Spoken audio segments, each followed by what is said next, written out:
আসসালামু আলাইকুম রহমতুল্লাহ। প্রিয় ভিউয়ার্স,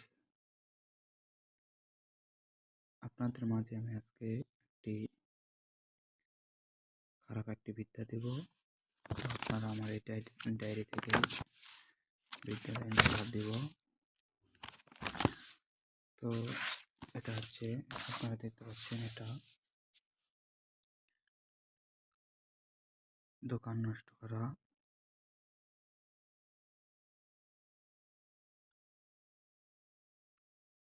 তো প্রিয় ভিউয়ার্স, এটা হচ্ছে দোকান নষ্ট করা পুকুরি নকশা, জিন্দা কালসি থেকে নেওয়া। এই নকশা দিয়ে আপনারা কাজ করবেন, অবশ্যই ফলাফল পাবেন। তো অযথা খারাপ কাজে কেউ এই কাজটি করবেন না। তো আমি নকশাটি দিলাম,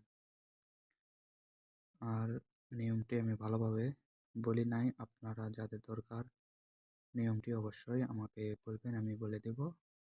এখানে একটি বিষয় গোপন রাখছি, যদি কারো প্রয়োজন হয় অবশ্যই বলবেন, ইনশাল্লাহ বলে দেওয়া হবে। তো যারা শিখতে চান, কাজ করে নিতে চান, মাদারের বিভিন্ন আসন চামড় নিতে চান, যোগাযোগ করবেন, ইনশাল্লাহ শেখানো হবে। আল্লাহ হাফেজ, আসসালামু আলাইকুম।